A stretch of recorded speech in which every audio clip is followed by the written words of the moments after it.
Okay, perfect.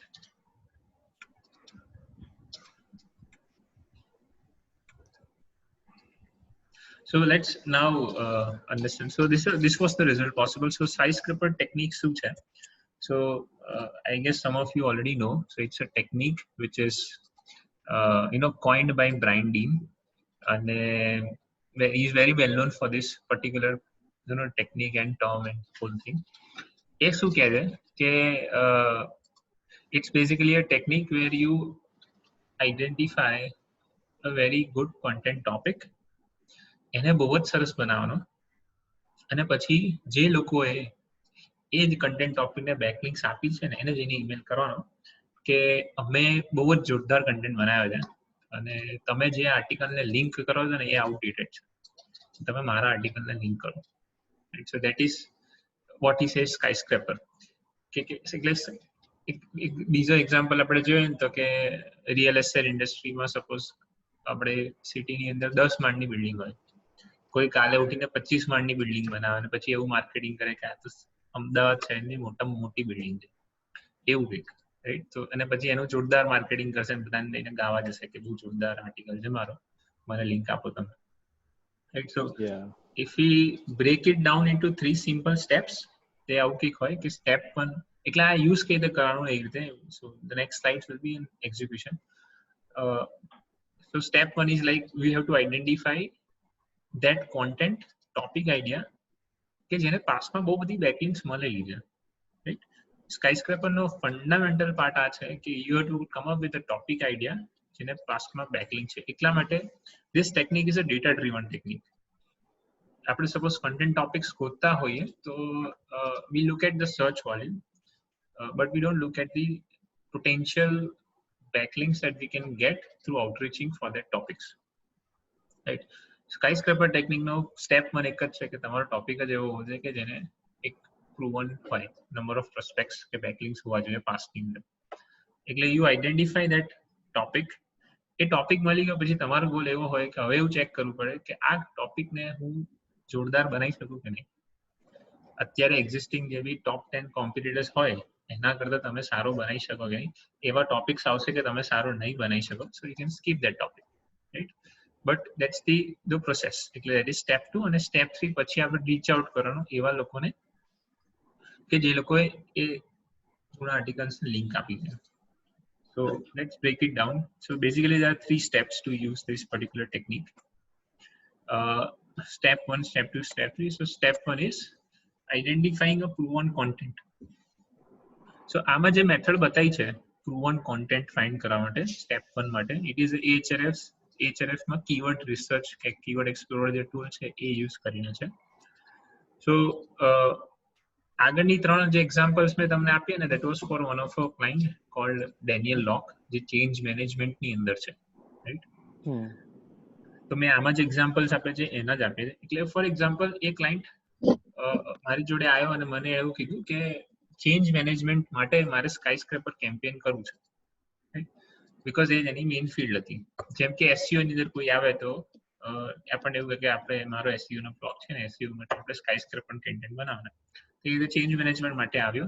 તો step 1 પર મેં એવું કર્યું કે એના જેટલા બી બ્રોડ કીવર્ડ્સ હતા, કોન્ટેન્ટ ટોપિક્સ, જેમ કે હવે હું જેમ કે એસઈઓ ની અંદર હોય કે on page SEO, of page SEO કે પછી પેજ સ્પીડ ઓપ્ટિમાઇઝેશન, આ બધા કન્ટેન્ટ ટોપિક્સ કહેવાય. આખી ગાઈડ લખાય આના ઉપર. કે પછી how to do outreaching, how to do link building.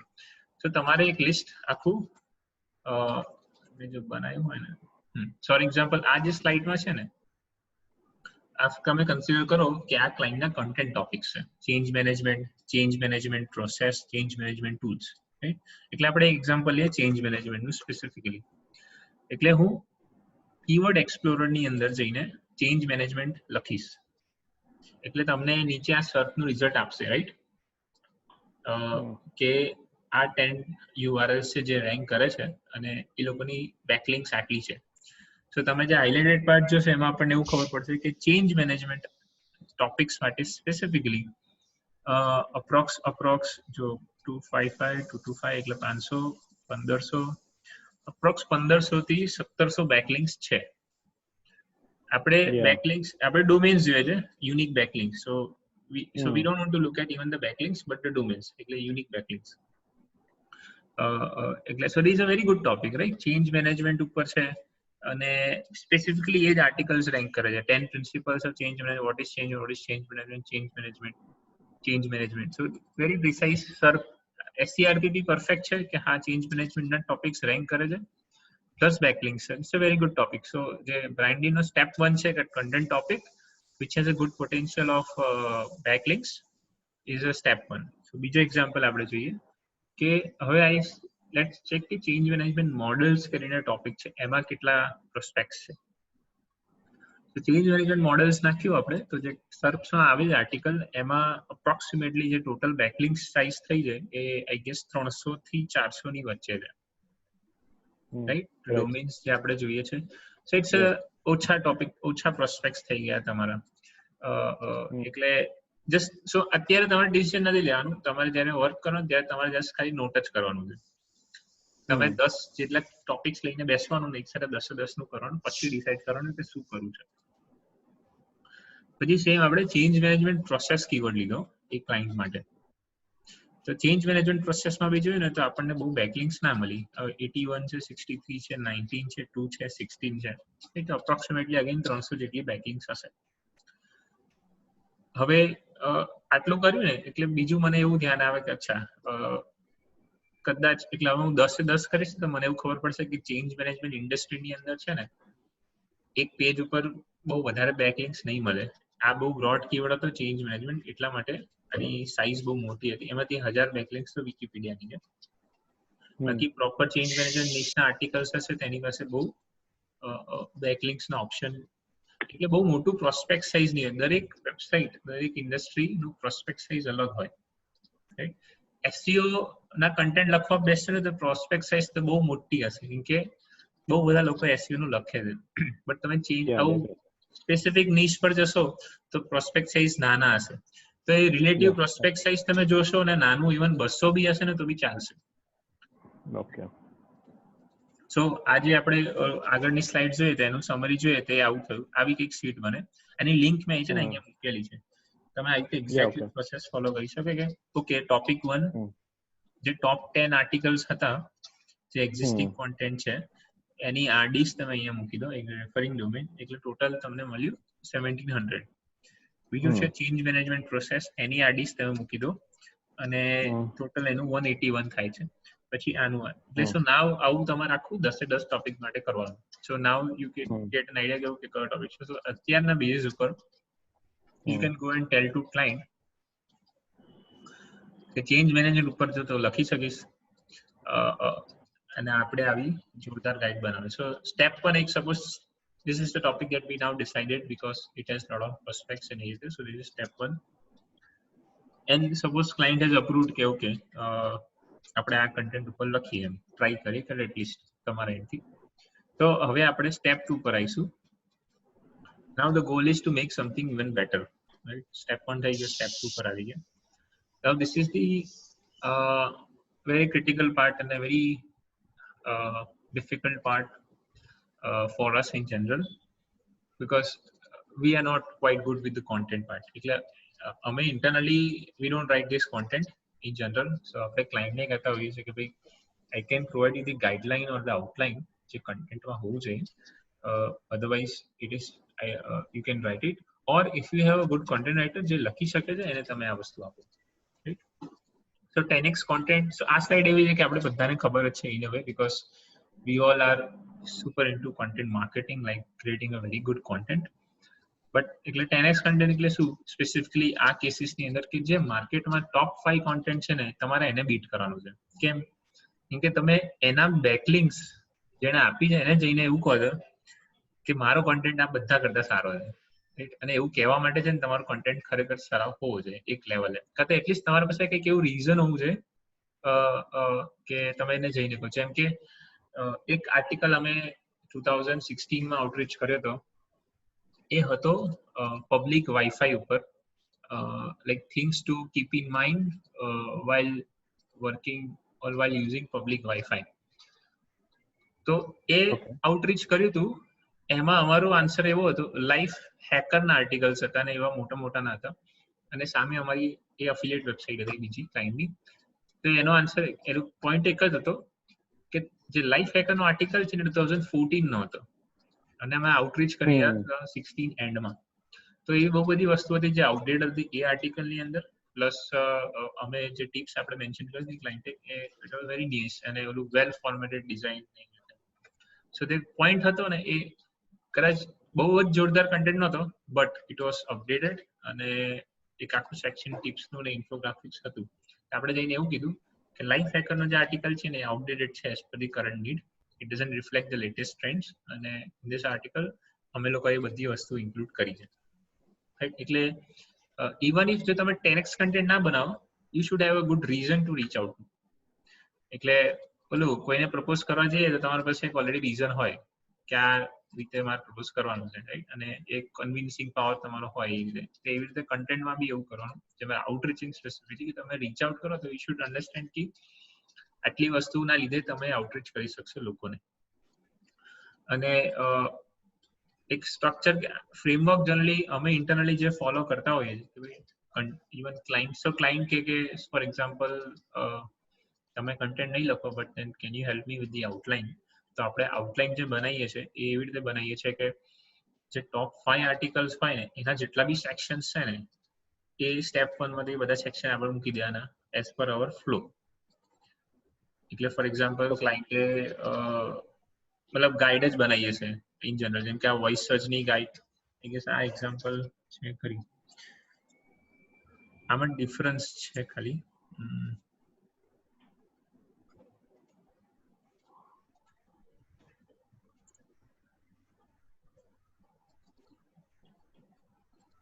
અત્યારે સ્ક્રીન દેખાય છે કે નહીં દેખાય? યા દેખાય છે. We are able to see. એટલે હવે suppose so technically now it's very difficult to beat this guys આ ઇન્ડસ્ટ્રીની અંદર, નીલ પટેલ અને Backlinko. But if you still want to beat them, તો જો આ બધામાં સ્ટેટ્સ નથી કે વોઇસ સર્ચની અંદર ને કંઈક ઇન્ટરેસ્ટિંગ એનાલિસિસ કે સ્ટડી નથી, તો એ એંગલ નાખીને તમે આમાં એડ કરી શકો. બટ આ એક્ઝામ્પલ્સ એ ડિસ્ક્રાઇબ કરવા માટે મેં રાખ્યા હતા કે જે યુઆઈ યુએક્સ પાર્ટ હોય ને,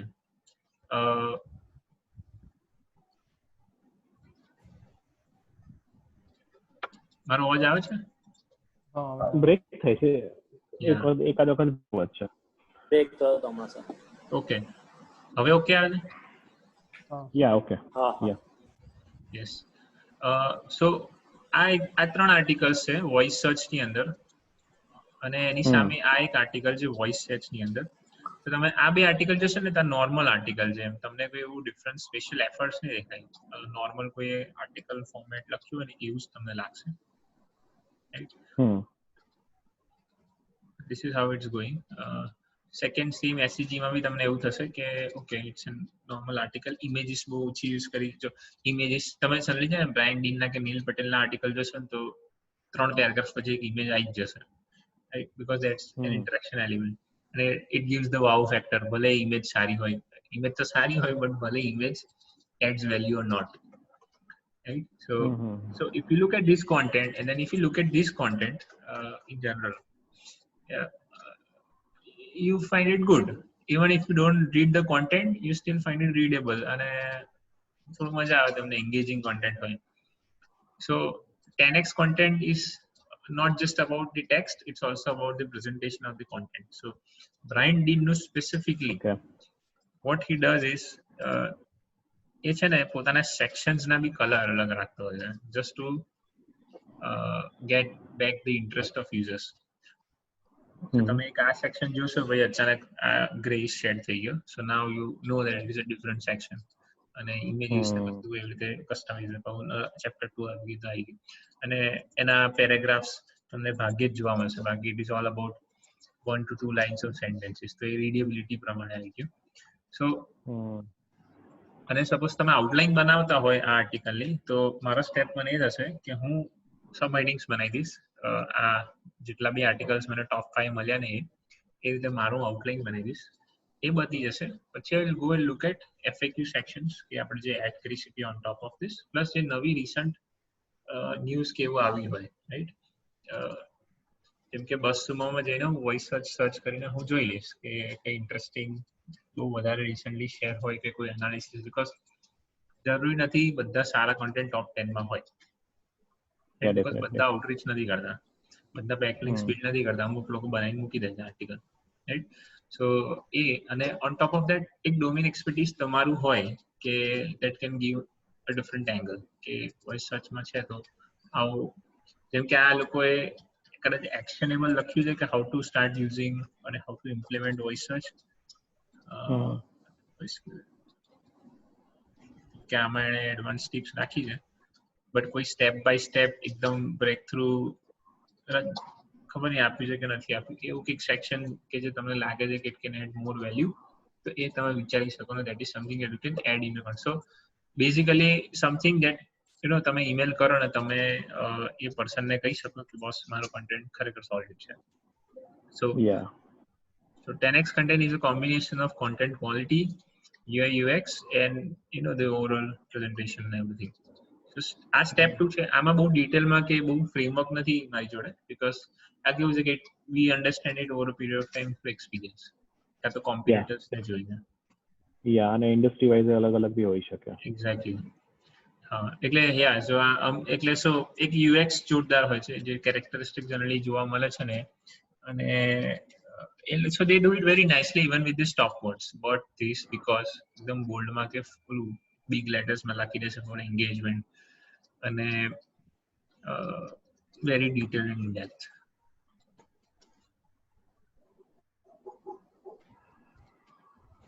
Ask okay, this is so આ હું મારો પર્સનલ માટે યુઝ કરતો હોઉં છું, સો આ એટલા માટે એડ કર્યું. સો આ શું છે એટલે સો આઈ હેવ ધીસ હેબિટ કે હું કોઈ બી ક્લાયન્ટનું આર્ટિકલ કે કોઈ બી કેમ્પેન આવ્યું હોય ને, સો કે કન્ટેન્ટ આઉટલાઈન બની હોય ને, તો બની જાય ને પછી ઇન્ટરનલી હું એવું ક્વેશ્ચન પૂછું કે આ મને હેલ્પફુલ થયું પર્સનલી. એટલે for example we have one client which is into door space, online યુકેમાં ડોર વેચે છે. તો એવરી મંથ એના 3 આર્ટિકલ્સ બનાવવાના હોય, તો ટીમ આઉટલાઇન્સ બનાવે, રાઈટ? હવે ડોર કેવા આર્ટિકલ્સ હોય કે best internal doors, best external doors, કે પછી how two install internal door, right? તો આઉટલાઇન લોકો મોકલે ને એટલે કાં તો કન્ટેન્ટ બનીને આવે ને, એટલે આઈ ટ્રાય ટુ અન્ડરસ્ટેન્ડ કે મારે એક્ઝેક્ટલી આ જ વસ્તુ કરવાની છે, કોઈના સપોર્ટ વગર, ખાલી કન્ટેન્ટ વાંચીને તો હું કરી શકીશ? એટલે મારે ડોર લગાવવાનો છે આજે ઘરે જઈને, અને આ જ ગાઈડ છે, હું કરી શકીશ? જો હું ના કરી શકું ને તેના મતલબ કન્ટેન્ટમાં કંઈક મિસિંગ. તો જો બેન્ડવિડ્થ છે ઓલું ક્લાયન્ટ તરફથી કન્ટેન્ટને ઇમ્પ્રુવાઇઝ કરવા માટે, ત્યારે ટ્રાય ટુ આઈડેન્ટિફાય કે એક્ઝેક્ટલી મારે આ વસ્તુ શીખવી છે ડોર લગાવવાની, તો એના માટે મારે કયા સેક્શન્સ જોઈશે, અને એ sections will add it. So it has so it's like you have to actually understand કે આ તમને પર્સનલી યુઝ થવાનું છે કે નથી થવાનું. જેમ કે હમણાં એક ક્લાયન્ટ આવ્યો હતો which was on lean management principles. હવે એમણે 5 પ્રિન્સિપલ્સ મેન્શન કર્યા હતા લીન મેનેજમેન્ટના, એટલે પ્રોસેસીસ ઇમ્પ્રૂવ કરવા માટે મેન્યુફેક્ચરિંગની અંદર. તો સો હી આસ્ક્ડ મી કે કન્ટેન્ટ કેવો છે, એટલે so it was important for me to understand કે કોઈ લેમેન આવશે મારો જેવો, જેને ખબર જ નથી પડતી, કે એના માટે એને ખબર પડી જશે કે લીન મેનેજમેન્ટ શું કહેવાય, નહીં ખબર પડતી શું. તો મારા માટે એવું હતું કે એક્ઝામ્પલ્સ મિસિંગ હતા, મેં કીધું તમે લખી તો છે પણ એક્ઝામ્પલ આપો તો મને મજા આવે, સમથિંગ લાઈક ધેટ. સો એવું you can ask yourself a question કે are you able to understand exactly keeping in mind customers in shoes, કે જેને કંઈ ખબર જ નથી પડતું, અને જો આન્સર ના આવે છે કે નથી ખબર પડતી, તો you can check others competitors articles and then revise it. So and then this is not a one time thing, like over a period of time it develops. So yeah, there is something that I do internally.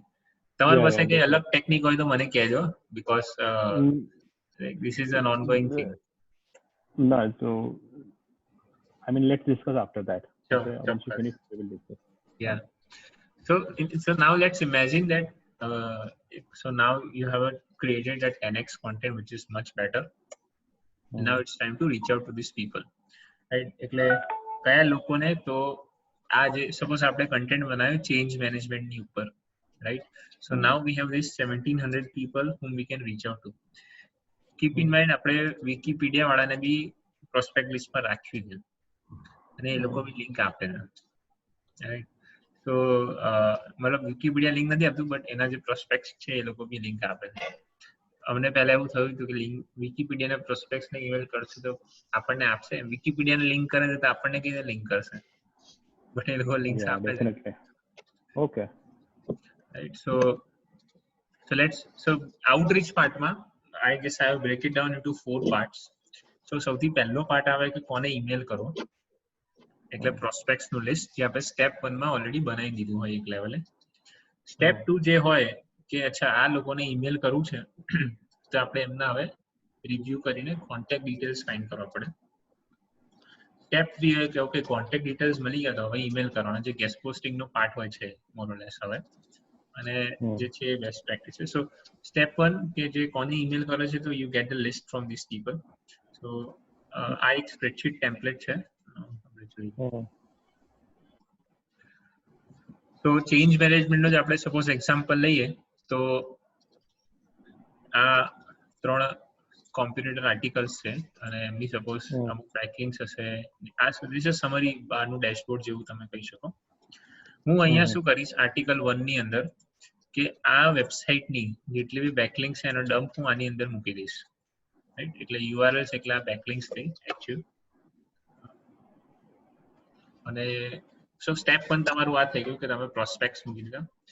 પછી જે task છે name અને email ID ગોતવાનું, એટલે તમે એના માટે manually વેબસાઇટનો pages open કરવાના છો.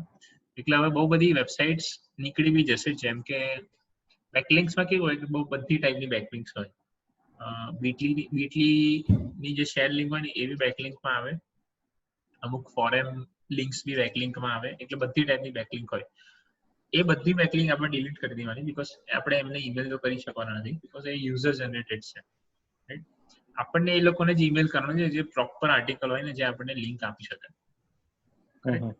એટલે જે સમરી છે ને એમાં આ બેકલિંક નો મતલબ કે અહીંયા સપોઝ તમે 1700 લોકો, અહીંયા સપોઝ 800 લોકોની બેકલિંક હતી, પણ તમે રિવ્યુ કર્યું તો તમને ખાલી 400 લોકો મળ્યા, રાઈટ? આવું કેમ અહીંયા લખ્યું? કેમ કે તમે ટાઈમ સ્પેન્ડ કરવાનો, તો ક્લાયન્ટને બી જસ્ટિફાઈ કરવું પડે કે ભાઈ 800 લોકો તમે રિવ્યુ કર્યા પણ 400 લોકો એક્ચ્યુઅલ છે જેને ઈમેલ કરવાનું છે. આપણે સપોઝ ક્લાયન્ટને ખાલી એવું કહીશું કે 400 લોકોને ઈમેલ અમે કરવાના છે, તો ક્લાયન્ટ એવું કહેશે કે કેમ આટલો ટાઈમ ગયો 400 લોકોને રિવ્યુ કરવામાં. એના માટે ધીસ ઇઝ ધ ડેશબોર્ડ કે ઓલું ક્લેરિટી એમને બી આવે કે આપણે આટલા ઓછા થયા, રાઈટ? અને એ સ્પીડ બી ઓટોમેટિકલી જેમ જેમ એનું પેટર્ન્સ જ હોય છે અમુક વસ્તુની. ફોરમમાં દરેક યુઆરએલમાં થ્રેડ્સ હોય કાં તો પોસ્ટ હોય, એટલે એ બધી તમે ઓટોમેટિકલી ફિલ્ટરથી અપ્લાય કરી શકો છો. તો અહીંયા બેકલિંક સેટ થઈ ગઈ. પછી તમે અહીંયા આર્ટિકલ ટાઈપ, એટલે જે મેં કીધું એ આર્ટિકલ છે, તમે એને આર્ટિકલ લખી શકો અને ફોરમ્સ ને જે બી હોય તમે અહીંયા એડ કરી દો અને પછી એક સાથે રિમૂવ કરી દો. આ રાખવી, આ ફિલ્ડ કાઢી શકો છો, જરૂરી નથી. ઇટ જસ્ટ કે ઓલું ફિલ્ટરેશન માટે હોય. પ્રોસ્પેક્ટ્સ મળી ગયા પછી હવે તમારે નેમ અને ઈમેલ આઈડી ગોતવાનું આવે. હવે અમે બીજું એક વસ્તુ અમે કરીએ છીએ કે અમે છે ને મિનિમમ DRVS અને અબવ રાખીએ છીએ. એટલે ફોર એક્ઝામ્પલ આમાં 700 બેકલિંક છે તો બે રીતે ફિલ્ટર થાય. એક તો નોન રિલેવન્ટ લિંક્સ નીકળી જાય અને બીજું DRVS થી નીચેની બધી ડિલીટ કરી દઈએ, કેમ કે એમને રીચ આઉટ નથી કરવું. એટલે એ રીતે યુ ઓલ્સો એન્શ્યોર કે તમે ઓલું મહેનત કરો છો તે એ જ પ્રોસ્પેક્ટ્સમાં કરો કે જે તમને લિંક મળે તો at least you get a benefit. બીજું ડુ ફોલો લિંક નો એક ફિલ્ટર હશે, એ બી તમારે એટલે HRF માંથી એક્સપોર્ટ કરો તો ડુ ફોલો વાળી જ એક્સપોર્ટ કરવાની, તો નો ફોલો વાળી બી એ નીકળી જશે. તો again you are only reaching out to people કે જે ડુ ફોલો લિંક આપે છે DR20 and above, રાઈટ? તો it will make a good set of પ્રોસ્પેક્ટ્સ.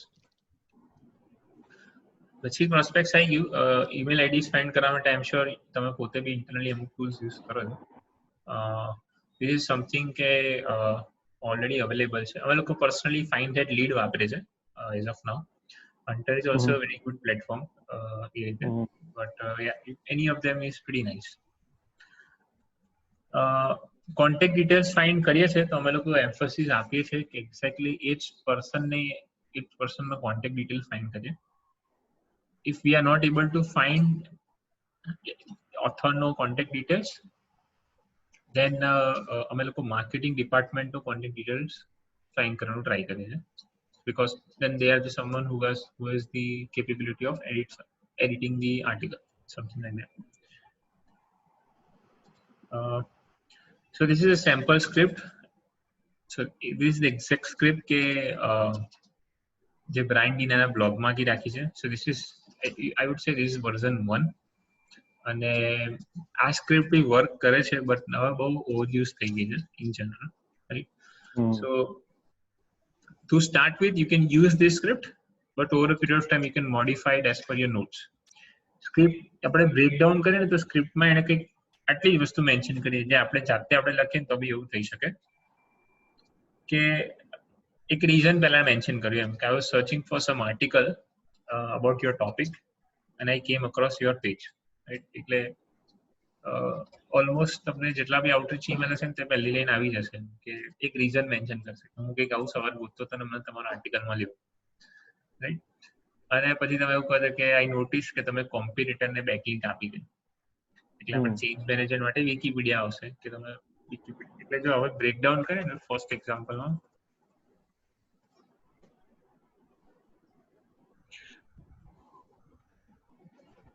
હવે તમે એક્ઝામ્પલ બી જશે ને તો સ્ક્રિપ્ટ સેમ જ છે, ખાલી નાનું મોટું ચેન્જ છે.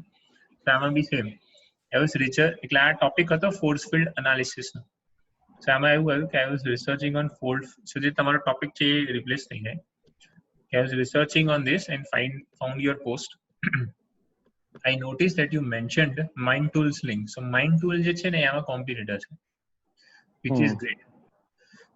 પછી I give anyways, I wanted to reach out to you today and share with you that we just published an exclusive guide on force field analysis. હવે ત્રીજી લાઈનમાં હું કહું છું કે anyway અમે આવું કંઈક જ આર્ટિકલ પબ્લિશ કર્યો છે, અને પછી reasons કે it is super in depth and covers everything around including a case study to fast and dramatic change. So અહીંયા મેં ખાલી reason આપ્યું કેમ હોવું જોઈએ, અને if you have some spare time, feel free to look at it. If you find it helpful, don't hesitate to mention. એટલે એનું પેલું ending line આવી ગયું. એવું જ સેમ તમને આમાં જોવા મળશે કે I was doing some research on change management and found your page. I also noticed that you mentioned Robert Half કે જે કોમ્પિટિટર છે, અને પછી by the way are you also, so અમુક લાઈનો પિક થઈ ગઈ હશે. જો if so I just go publish this guide, it's અને પછી reason, something like that. So આ એક પેટર્ન છે that you can, you know, based on the content તમે એને ચેન્જ કરી શકો, જે વચ્ચેનો ડાયનેમિક પાર્ટ છે. તો આ તમારી સ્ક્રિપ્ટ થઈ ગઈ, અને once your script is ready, you can then start emailing to the prospects. Subject lines ની અંદર generally અમે લોકો આવું કંઈક યુઝ કરતા હોઈએ છીએ, quick question, quick suggestion about your post, જે એનું ટાઇટલ હોય, અને it works for us. email short રાખવાનું આપણે જેમ આગળ જોઈએ, અને you can always end your email with I would love your feedback. So એક બીજી મેથડ એવી હોય છે કે તમે ફર્સ્ટ ઈમેલમાં એને એવું કહેવા જ નહીં કે મારી આ આર્ટિકલની લિંક છે. So આ સ્ક્રિપ્ટમાં શું છે તમે જોશો ને તો it's like the name of the article but more thorough and up to date, અને પછી આપણી URL. Another thing that you can try is તમે ખાલી એટલું જ કહો કે just wanted to heads up that we have created something similar. Would you like to, you know, have a quick look at it? I would love to have your feedback. એટલે આ કેસમાં તમે લિંક ના આપી, તમે એવું કહો કે તને ઇન્ટરેસ્ટ છે જોવામાં, અને એ રીતે. તો હવે અપ્રોચ ટ્રાય કરવામાં બેનિફિટ એ છે કે you don't come across as a link asking person. અમે પર્સનલી બંને અપ્રોચ ટ્રાય કર્યા છે, but because of you know ક્લાયન્ટના ડિલિવરેબલ્સ ને એવી રીતે we still keep it first ઈમેલમાં લિંક મૂકી દઈએ છે. બહુ એવું મેજર ડિફરન્સ અમને મળ્યો નથી, એવું હશે ખરી, બટ અમે એક્સપેરિમેન્ટ નથી કર્યું. અમુક કેમ્પેન્સમાં જેવું અમે કરીએ, ઇન્ફ્લુએન્સર આઉટરીચિંગ કરીએ ત્યારે જેવું હોય કે ત્યારે આપણે એને સામેથી કંઈ કહેતા નથી. એટલે જે એકદમ બિગ ફિશ હોય ને કે ઓથોરિટી હોય, એ બધાને આપણે કોઈ ડાયરેક્ટ લિંક નહીં મૂકવાનું. એ બધાને એવું જ કહેવાનું કે I would love to have your feedback. બસ આપણી ઇન્ડસ્ટ્રીના જેમ કે ટીમ સોલો છે, બ્રાયન ડીન છે, આ બધાને તો આપણે ખાલી નોર્મલ ઈમેલ જ કરી શકીએ, અને જો એ હા પાડે તો you send them link, then you are in a good books of email outreaching. At least એ વાંચશે અને રિસ્પેક્ટ થશે, ભલે ઓલું કાઢી નહીં નાખે, પણ જો પહેલામાં જ લિંક મોકલી દઈશું ને તો પાછળથી કઈ એવું ખરેખર સારું હશે ને તો બી આજે કન્સિડર નહીં કરે એવી રીતે. અને અમે લોકો જનરલી 2 ફોલોઅપ્સ લેતા હોઈએ છીએ. સો ફર્સ્ટ ઈમેલ કર્યો આજે, એના પછી 2 ફોલોઅપ અને 7 ડેઝ ના ઇન્ટરવલમાં હોય છે. અને પીએસ અમુક વસ્તુ અમુક વખતે કંઈક પર્સનલાઇઝ કરવા માટે. સો ફર્સ્ટ ઈમેલ સપોઝ તમે મોકલી દો, રિસ્પોન્સ ના આવ્યો તો સેકન્ડ ફોલોઅપ તમે કરો, ફર્સ્ટ ફોલોઅપ. તો અમુક વખતે if you want and if you have time you can look at their social media profiles, you can look at what they are doing અને એમાં તમે એક પર્સનલાઇઝ એલિમેન્ટ એડ કરી શકો પીએસ કરીને કે એમણે જે સપોઝ રિસન્ટલી કોઈ ઇવેન્ટમાં ગયો હોય તો તમે એડ કરી શકો I hope you had a good time at this particular event કેવું કંઈક એ પર્સનલાઇઝ એલિમેન્ટ તમે એડ કરી શકો. ફરીથી તમે કહેશો પેલું પર્સનલાઇઝ એલિમેન્ટ વાળું કટ થયો તો અવાજ. યસ. તો અમુક વખતે કેવું હોય કે એવું થશે જ કે તમે ઈમેલ મોકલશો ને તો તમને રિસ્પોન્સ નહીં આવે, રાઈટ, ફર્સ્ટ ઈમેલ. અને યુ આર અંડર પ્રેશર કે રિઝલ્ટ લાવવાનું જ છે, લિંક સર્ન કરવાની જ છે. So what you can do is કે તમારું જે ફર્સ્ટ ફોલોઅપ હોય, જે સેકન્ડ ફોલોઅપ હોય ને, જનરલી ફોલોઅપ્સ બી સ્ક્રિપ્ટેડ જ હોય એક લેવલે. બટ જે પીએસ પાર્ટ હોય, પીએસ ઇઝ સમથિંગ કે તમે ઓલું પોસ્ટ સ્ક્રિપ્ટ તરીકે નીચે એડ કરી શકો કે p.s ઓલું તમારા સિગ્નેચરની નીચે પીએસ, અને તમે એવું લખી શકો કે એ સપોઝ ટ્વિટરમાં તમે જોયું હોય કે જસ્ટ એક ઇવેન્ટમાં ગયો છે, you can always say that I hope you had a very good time at XYZ event, એવું કીપ કરીને. એવું લખવાથી શું થશે કે maybe he will feel that તમે એને ફોલો કરો છો કે કંઈક તમે એને એન્ગેજ કર્યું છે.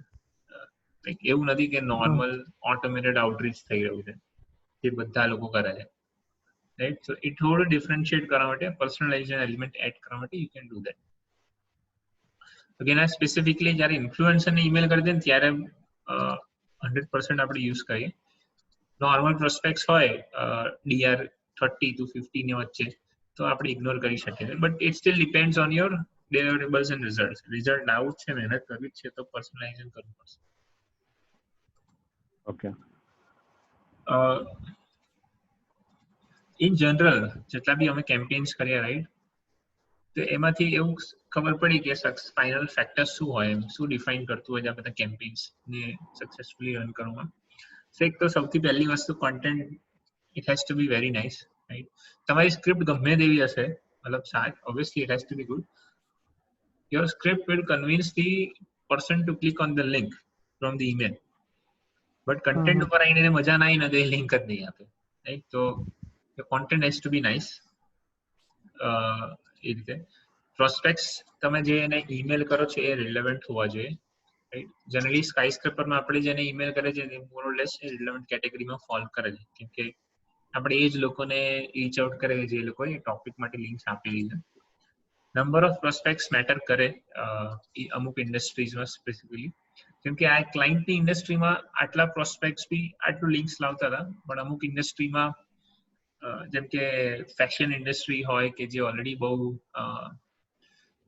હોટ ઇન્ડસ્ટ્રીઝ છે SEO માટે, ત્યાં ઓલરેડી પેડ લિંક્સનું કલ્ચર છે, ફિનાન્સ છે, ત્યાં બધામાં પ્રોસ્પેક્ટ સાઇઝ મોટી હોય તો સારું, કેમ કે ફ્રી લિંક્સ નહીં તો નહીં મળે, કોઈ નહીં આપતું. અમુક વખતે સક્સેસ ફેક્ટર્સ વધારવા માટે તમે એન્ગેજમેન્ટ કરી શકો છો જે પ્રોસ્પેક્ટ છે એની જોડે. એટલે ટ્વિટર ઉપર તમે એની જોડે લાઈક, રિટ્વીટ કેવું કંઈક રિપ્લાય કરી શકો. અને ફાઇનલી એક છેલ્લો પોઈન્ટ એવો છે કે પરસિસ્ટન્સ, એટલે ઈમેલ કરશો ને તમે, there is a real fact, email કરશો 70% લોકો રિપ્લાય નહીં કરે. 100 લોકોમાંથી તમને 70 લોકો રિપ્લાય નહીં કરે, 30 લોકો રિપ્લાય કરશે. 30 માં બી એવું થશે કે 10 લોકો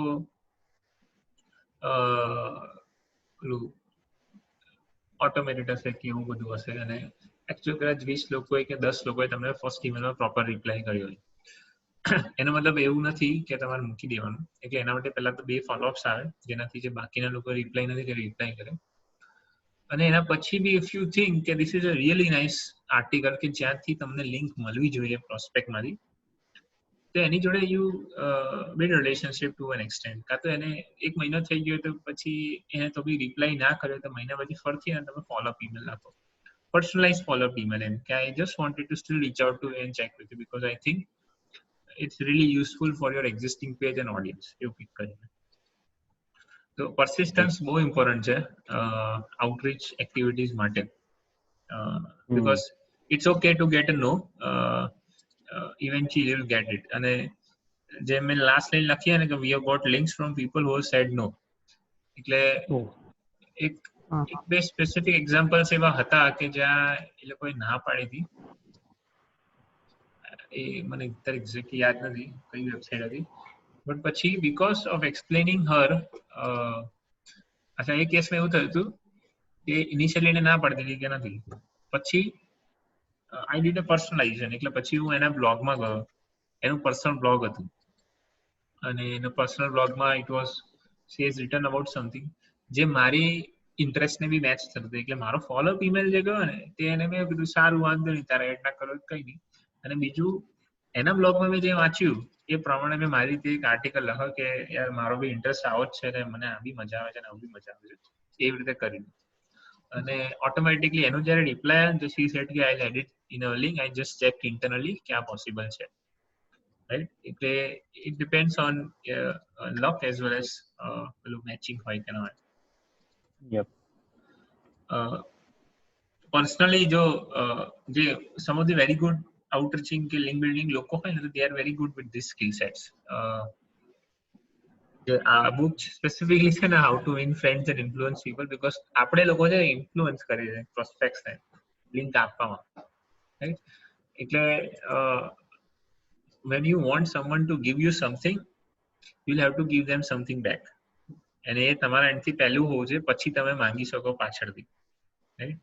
તો આ જે બુક્સ છે ને એ બુક્સ તમને એવું જ સમજાવે છે કે એ એકચ્યુઅલમાં ફંડામેન્ટલી શું હોય, રાઈટ. એટલે લો ઓફ રેસિપ્રોસિટી આપણે કહીએ ને કે આપણે કંઈક આપીએ તો પાછું આપણને મળે, એવી વાત છે, રાઈટ. તો 6 ways to make people like you, આપણા માટે 6 ways to make prospects likes us. એટલે એમાં પહેલા પોઈન્ટ છે કે become genuinely interested in them, એટલે ઓલું પર્સનલાઇઝેશન પાર્ટ આવે, અને એમને સારી રીતે બોલાવીએ અને you get add them value in general. એટલે if you know want to understand કે તમે નેચરલી કઈ રીતે સારી રીતે ગુડ આઉટરીચિંગ કરી શકો, there is a good book how to influence વાળો. So this was all about how to execute this whole technique, બધા પાર્ટ્સ ની અંદર. So હવે for example, so now you understood કે ઓકે આપણે ચેન્જ મેનેજમેન્ટ આર્ટિકલ બી બનાવી દીધો ને કેમ્પેન બી કરી દીધું. હવે તાર પાસે એવો ક્લાયન્ટ આવે છે કે જે એક્ઝિસ્ટિંગ ક્લાયન્ટ છે અને ઓલરેડી એની સપોઝ તમારું કોઈ અત્યારનો એક્ઝિસ્ટિંગ ક્લાયન્ટ છે, એના માટે તમારે એક્ટિવિટી કરવી છે તો કઈ રીતે કરી શકીએ, અમે ઇન્ટરનલી કઈ રીતે કરીએ છીએ. તો અમે છે ને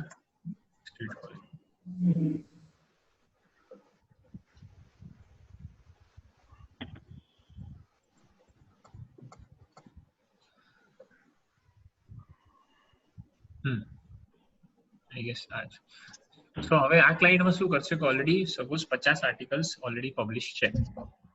સ્ટેપ 1 માં what you can do is you can list down their top 10 best contents from Google Analytics. top 10 લઈ લો કે top 20 લઈ લો, એની URLs તમે આ શીટમાં પેસ્ટ કરી દો કે ક્યાં URLs છે. પછી તમારે શું કરવાનું છે કે એ જે બી આર્ટિકલ હોય ને એનો મેઇન કીવર્ડ અહીંયા એડ કરવાનો તમારે. એટલે ફોર એક્ઝામ્પલ એક આર્ટિકલ છે લોકલ SEO ચેકલિસ્ટનો, જે ક્લાયન્ટના સપોઝ એજન્સી છે ને એના છે, અને એનો મેઇન કીવર્ડ એટલે મેઇન બેઝ કીવર્ડ, રાઈટ. એટલે બેઝ કીવર્ડ તમે લઈ લીધો. પછી એ બેઝ કીવર્ડ લઈને તમારે ફરીથી HRF કીવર્ડ એક્સપ્લોરરમાં જવાનું અને એવું જોવાનું કે આ કીવર્ડ માટે એક્ઝિસ્ટિંગ રેન્કિંગ આર્ટિકલ્સની કેટલી ઓથોરિટી છે, રાઈટ. એટલે આપણને એવું ખબર પડી કે ક્લાયન્ટનો અત્યારનો એક્ઝિસ્ટિંગ આર્ટિકલ જે છે લોકલ SEO ચેકલિસ્ટ, એ આર્ટિકલના પ્રોસ્પેક્ટ 5 છે. બીકોઝ આ ઇમ્પોર્ટન્ટ એક્સરસાઇઝ છે, બીકોઝ ક્લાયન્ટને આવું નથી ખબર કે તો જૂની એજન્સી જે વર્ક કરતી હશે એ કદાચ આ અપ્રોચ યુઝ નહીં કરતી, તો કદાચ એવું બી હશે કે એની પાસે ઓલરેડી સારા કન્ટેન્ટ હશે પ્રોસ્પેક્ટ સાઇઝ વાળા. તો એ કેસીસમાં જ્યારે લિંક બિલ્ડિંગ એક્ટિવિટી તમે સ્ટાર્ટ કરો તો you can always analyse the existing content assets. એટલે આપણે એવું કહીએ ક્લાયન્ટને કે અમે તારા કન્ટેન્ટ એસેટ્સ રિવ્યુ કરવાના છે, કે તારા ઓલરેડી એક્ઝિસ્ટિંગ આર્ટિકલ્સમાં એવો દમ છે કે નહીં, તો આપણે શું કરે નવા બનાવીએ. એટલે સપોઝ તમે બીજો આર્ટિકલ જોયો કે લોકલ SEO સ્ટેટ્સ અરાઉન્ડ છે, તો એના અપ્રોક્સ 1200 જેટલા પ્રોસ્પેક્ટ છે. It's a good number. એટલે તમને ચલો મળ્યું કે ઓકે લોકલ SEO ચેકલિસ્ટ અને લોકલ SEO સ્ટેટ્સ આ બંને પ્રોસ્પેક્ટ સાઇઝ સારા છે અને કેમ્પેન થઈ શકે છે. સો સ્ટેપ 1 તમારું એ થઈ ગયું કે you list down and identify.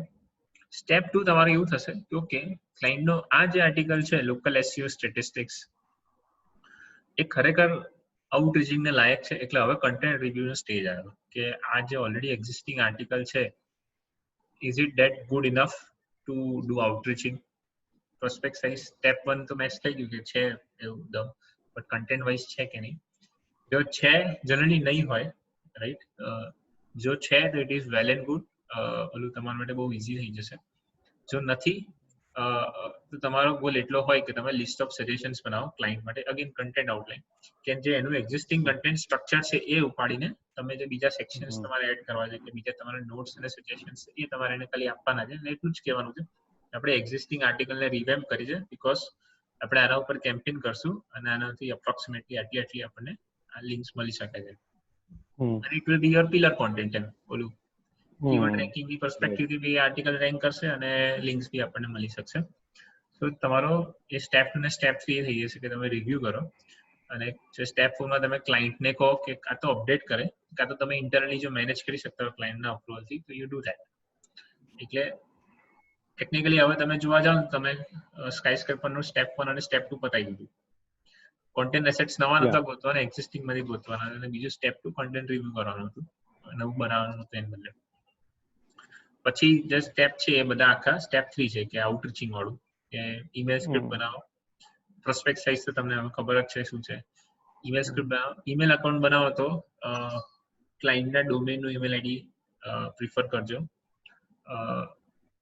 એવું હશે ક્લાયન્ટ એવું કહે છે કે @gmail નું યુઝ આપું તમને તો તમે ના પાડશો, @ વાળું પ્રિફર કરજો.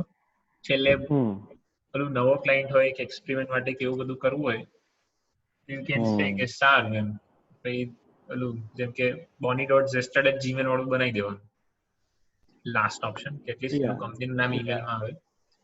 બટ આપણે પ્રિફર કરશું કે @ વાળું આવે, અને પછી you do the outreach and you know take the follow up. આ શીટ કઈ છે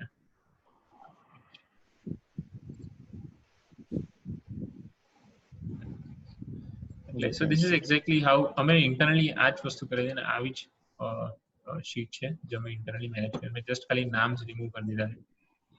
so this how you get started with the clients. અને આ બહુ ઇમ્પોર્ટન્ટ સ્લાઇડ છે, સેટિંગ ધી એક્સપેક્ટેશન્સ. મેં તમને કીધું એમ આગળ કેમ્પેન્સ કરેલા છે તેમાં 5 થી 7 લિંક્સ મળેલી છે, પણ બધા કેમ્પેન્સ એવા ના હોય. અમને 100 ઈમેલ્સ કર્યા છે અને એક બી લિંક નથી મળી, રાઈટ. અને સપોઝ 200 નો પ્રોસ્પેક્ટ સાઇઝ તમને મળ્યો હોય, કે ચેન્જ મેનેજમેન્ટ મોડેલમાં આપણે 200 નો જ મળ્યો હતો, તો એ 200 નો પ્રોસ્પેક્ટ સાઇઝ તમે રિવ્યુ કરવા બેસો તો કદાચ તમારી પાસે ખાલી 100 જ પ્રોસ્પેક્ટ બચશે કાં તો 80 બચશે after filtering, right. But that is part of this activity and a campaign. It's a pure white hat activity કે જેમાં તમે reach out કરીને links માંગો છો.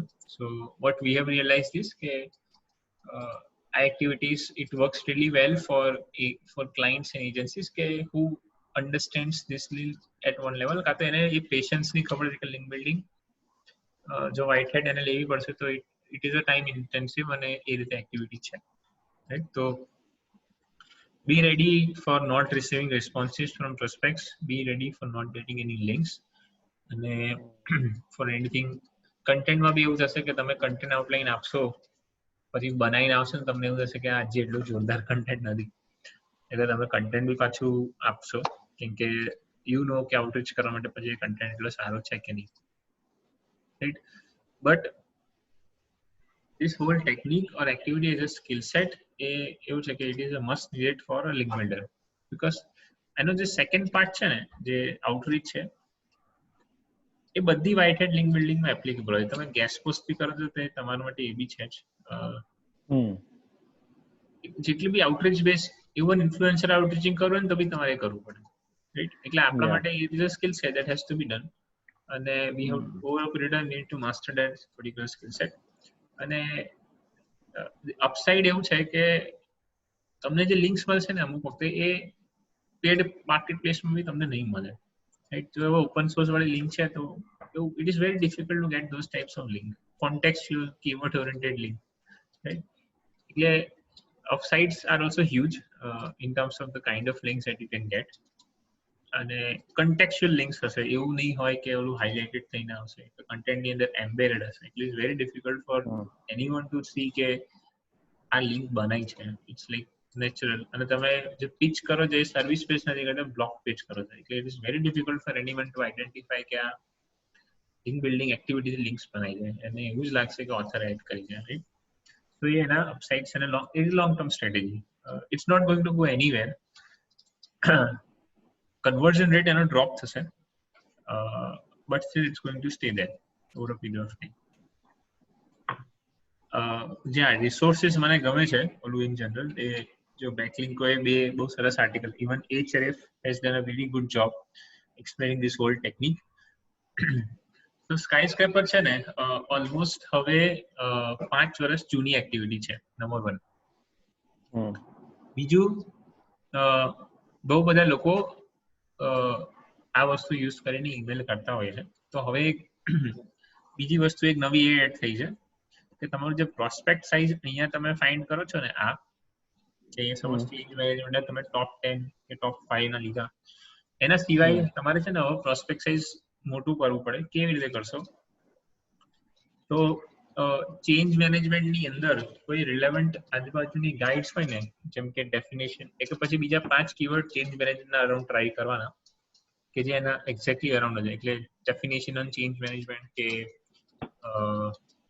ડેફિનેટિવ ગાઈડ ઓન ચેન્જ મેનેજમેન્ટ, તો એવા ફરતી જે આર્ટિકલ્સ આવતા હોય જે મોર ઓર લેસ સિમિલર હોય, એ તમારે આમાં એડ કરી દેવાનું. એટલે તમારું પ્રોસ્પેક્ટ સાઇઝ તમારે મોટું કરી દેવાનું to get better number of results, because એક લેવલ પછી એવું હવે થઈ ગયું છે કે the more number of people you send, better it is. અમુક ઇન્ડસ્ટ્રીઝ ને પણ અમુક જેમ કે આ ચેન્જ મેનેજમેન્ટ સ્પેસિફિક ઇન્ડસ્ટ્રીની વાત કરું તો આ 200 પ્રોસ્પેક્ટ સફિશિયન્ટ છે. But to get started, this is you can always start with whatever the prospect size you have and then improvise from there. So yeah, this is how we do internally. So Bonnie, thank you very much for explaining this. તમારા કોઈ questions છે guys તો તમે પૂછી શકો છો. આને by the way હું બોનીનું ઇન્ટ્રોડક્શન આપવાનું ભૂલી ગયો હતો. Sorry for that. બોની અમદાવાદ બેસ્ટ છે and he is a partner of Zested development and marketing firm. So he is based in Ahmedabad. Hiren, Mayur, Atit, do you guys have any questions? શું ખબર પડી કે આ તો જરાય ખબર ના પડી. ના, એક્સપ્લેન તો બહુ સારી રીતે કર્યું છે. મને છે ને કન્ટેન્ટ આઉટલાઈન રિલેટેડ થોડું છે.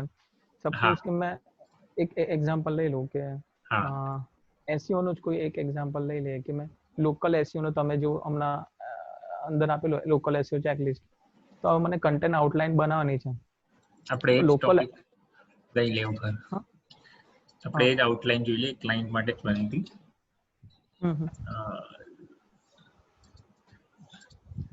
કારણ કે તમે એક વર્ડ બી કીધો કે સપોઝ કે પ્રોસ્પેક્ટ વધારવા હોય તો એક ટોપિક અને એના રિલેવન્ટ ટોપિકને મર્જ કરી દો તો પ્રોસ્પેક્ટ મારા વધી જાય.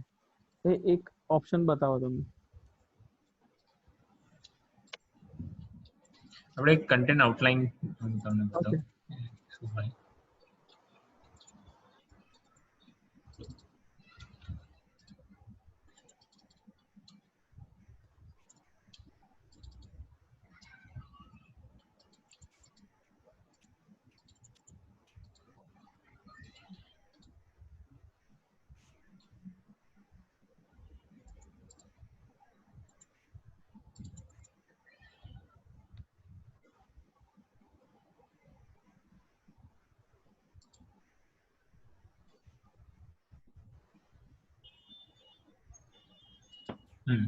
ફોર એક્ઝામ્પલ જે લોકલ એસઈઓ ચેકલિસ્ટ વાળું હતું ને, સે આના માટે જ હતું, લોગેનિક્સ માટે.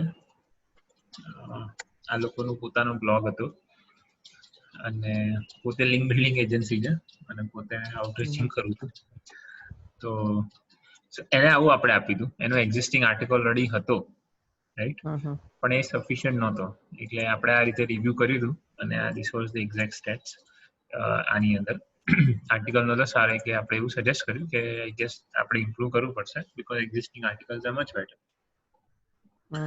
એટલે પછી આપણે આખો આઉટલાઈન એને બંનેને આપી દીધું કે આટલું હોવું જોઈએ તારું, આટલી વસ્તુ તો હોવી. આ બધા નો હેડિંગ્સ છે એની અંદર એને ડિસ્ક્રિપ્શન્સ લખવાના છે, રાઈટ? ઓકે, આ સપોઝ કે ક્લાયન્ટ નથી લખતો કન્ટેન્ટ, ક્લાયન્ટ એવું કહે છે કે હું નહીં લખી શકું, તો આ સપોઝ કન્ટેન્ટ રાઇટરને જાય, હવે આ વસ્તુ કન્ટેન્ટ રાઇટરને ગઈ અમુક વસ્તુ, કન્ટેન્ટ રાઇટરને અમુક પોઈન્ટ્સ ખબર પડી જાય, પણ અમુક પોઈન્ટ્સ માટે તમે કેવી રીતે ગાઈડ કરતા હો? એને પર્સનલી એના સાથે ડિસ્કસ કરો કે એને કોઈ રેફરન્સ આપી દો તો એકદમ ક્લિયર આઈડિયા રહે? કારણ કે એટ ધ એન્ડ શું થશે, કન્ટેન્ટ આવશે ને પછી બેક એન્ડ ફોર્થ થશે અમુક વાર.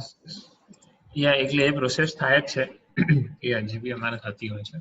એટલે ડોમેન નોલેજ તો જો આપણું છે, આપણી ફિલ્ડનું હશે તો એટલે you will have to guide ધેમ.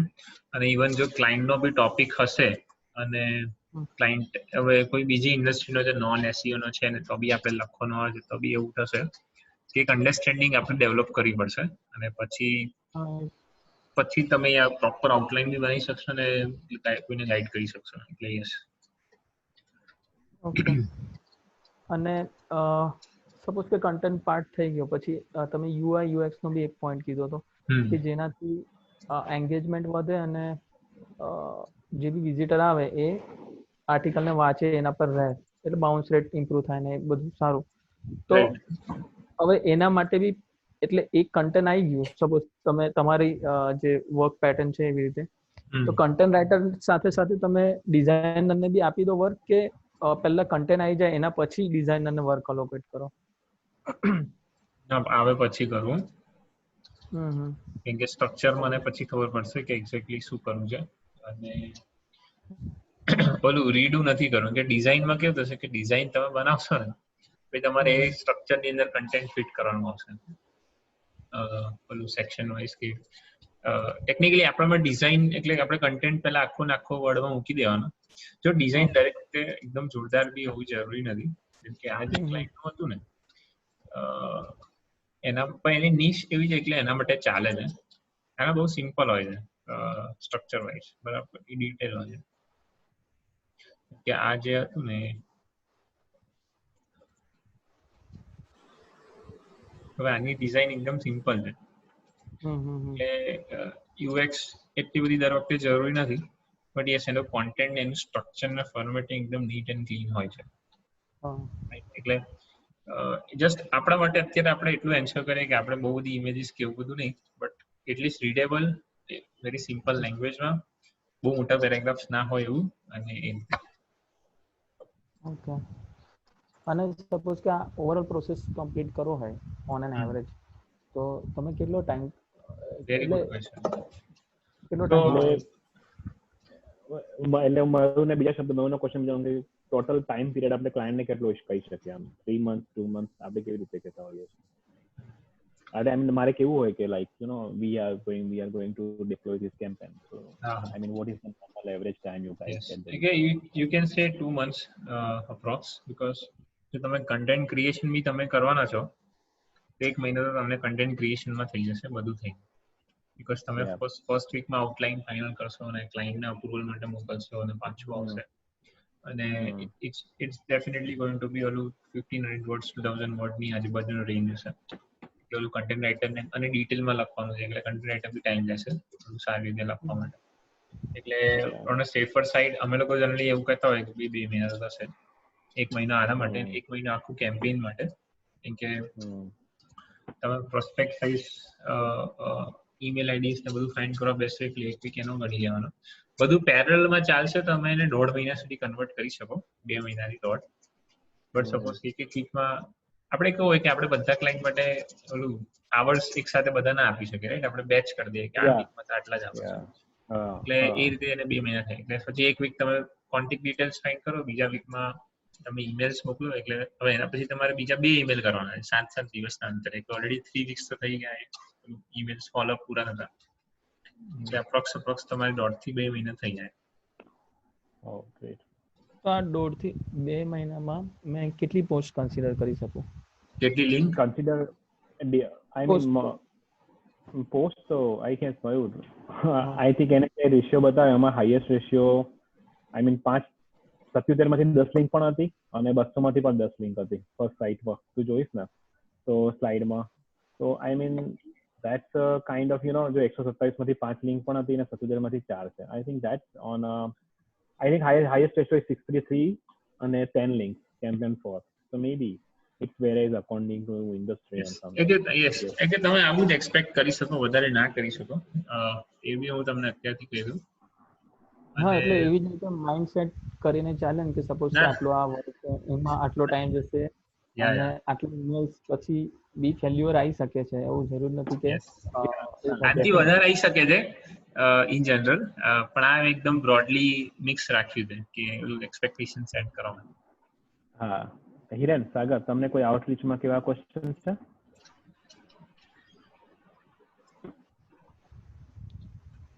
હિરેન, સાગર, તમને કોઈ આઉટરીચમાં કેવા કોઈ ક્વેશ્ચન છે? મારે કોઈ ડિફરન્ટ કન્ટ્રીની સૂચિ હોય, સપોઝ સાઇટ્સ ની રીતે કેવી કરી શકો છો? શું different country, different language you mean to say? હા, લેંગ્વેજ, સોરી. સપોઝ જર્મન ને એવી રીતે હોય છે. એમાં બી એ તો બહુ ટફ છે યાર. તો આપણે ઈમેલ કરીશું કે જર્મનની જ વાત કરું. એક ક્લાયન્ટ હતો એ કહે કે અમારે જર્મનીમાં બ્લોગ ચાલુ કરો. હવે જર્મનીમાં બધા લોકલમાં જ વાત કરે, એટલે આઉટરીચ ઈમેલ બી આપણે ઇંગ્લિશમાં કરીશું તો કદાચ રિસ્પોન્ડ બી નહીં કરે, રાઈટ? એટલે સો વી ડોન્ટ, સો આવું કે આવે તમે ના પાડી કે નહીં થાય. because that's a different skill set and a ball game. અને prospect size તમે સમજો, skyscraper is all about prospect size. જેટલી બેકલિંક્સ કન્ટેન્ટ ટોપિક ને ઇંગ્લિશ વર્ઝનમાં હશે ને એટલી નોન ઇંગ્લિશમાં નહીં મળે, કે નોન ઇંગ્લિશના બ્લોગ્સ નથી, એટલે એ થોડું ટફ થઈ જાય છે જ્યારે આપણે નોન ઇંગ્લિશમાં જઈએ છીએ ને તો skyscraper ને લઈને. Okay, great. કોઈ પર્ટિક્યુલર સોફ્ટવેર એડવાઇસ કરો તમે આની માટે, આઉટરીચ માટે, કે મેન્યુઅલ આઉટરીચ કરો?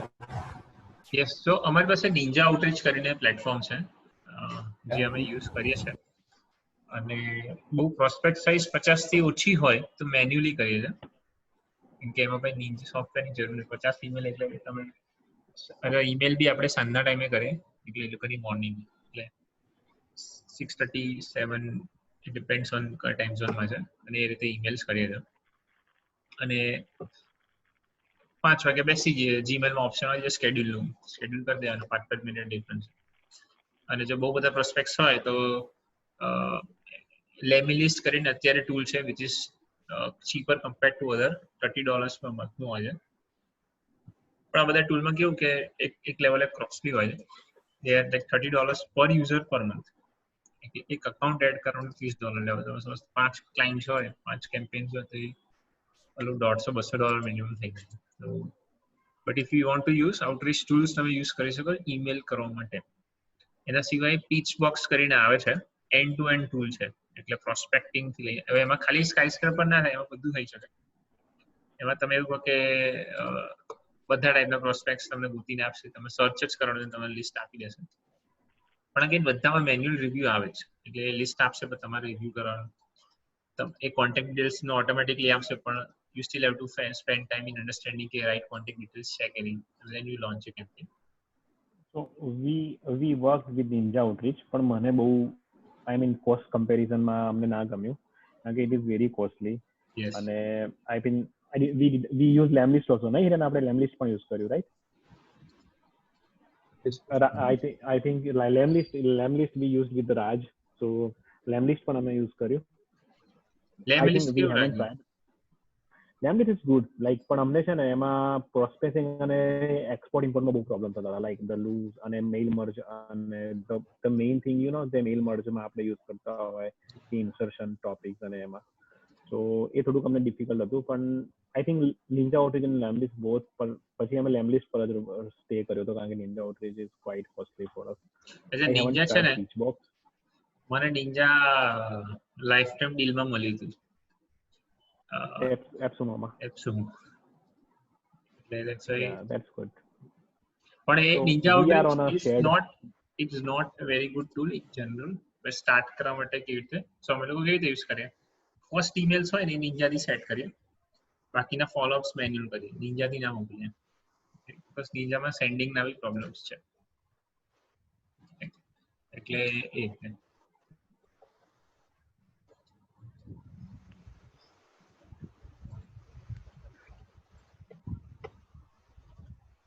બાકી any other questions or notes?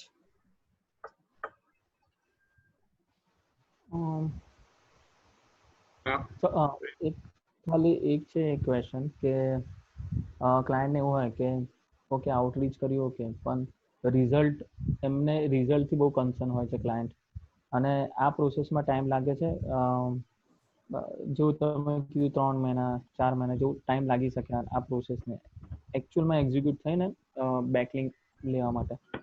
તો એ ટાઈમે ક્લાયન્ટના એક્સપેક્ટેશન હોય કે એના રેન્કિંગ બી ઇમ્પ્રૂવ થવા જોઈએ અને આ ડ્યુરેશન બી આપણા પાસે એમને એટલે એ અમુક ક્લાયન્ટ સમજી શકે કે ઓકે એમ લાગે.